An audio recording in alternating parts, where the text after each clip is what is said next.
Je me suis beaucoup intéressé à l'astrologie horaire. En tout cas, c'est un sujet que j'ai croisé. En 90, j'ai publié chez Pardes un livre de Claude Darieux, Introduction au jugement des astres, traité des élections propres pour le commencement des choses, en sous-titre. Ouvrage qui était paru à Lyon, contemporain de ce qu'on appelle les centuries de Nostradamus, qui sont vraiment antidatés. Enfin, en tout cas, il a publié en même temps que les almanachs de Nostradamus. Alors,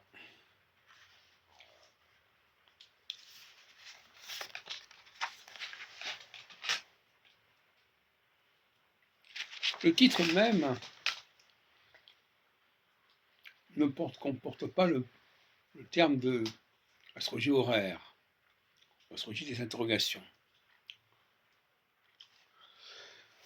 Et je le rapprocherai quand même de l'ouvrage que j'ai publié en 92, à la mort de Gauquelin, les personnalités planétaires. Alors, dans cet ouvrage, je ne parle pas du tout d'astrologie horaire.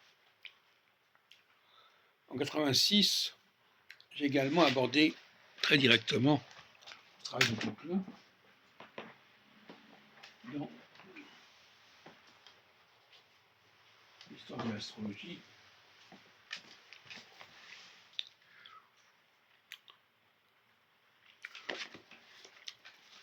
Donc pour moi, ça a toujours été une énigme, Gauquelin, pour toutes sortes de raisons. D'abord parce que je n'étais plus du tout polyplanétaire, et par conséquent, je ne voyais pas l'intérêt d'attribuer de l'importance à des planètes en dehors de Saturne. Enfin, j'ai trouvé une solution qui était celle de l'astromancie. C'est-à-dire que les humains, il y a longtemps, agissaient selon l'astrologie horaire. C'est-à-dire qu'ils prenaient des décisions quand telle planète était dominante, culminante ou ascendante. En disant cela, j'évacue le problème de la naissance.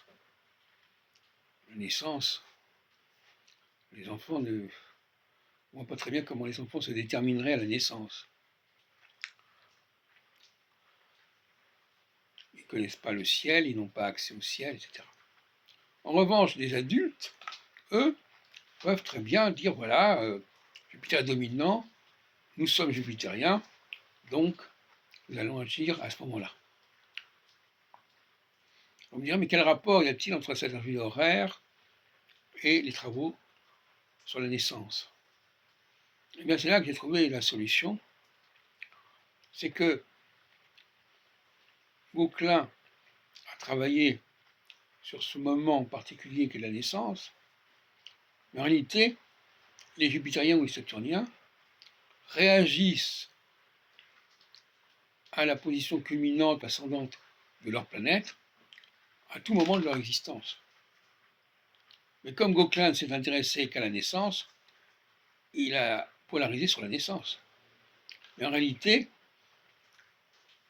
je suis certain que si on continue les recherches, on s'apercevrait que le moment de la naissance est un épiphénomène de la relation que les gens ont constituée avec telle et telle planète, en tant que collectivité, en tant que nous, pour venir à un autre terme que j'ai abordé ce soir.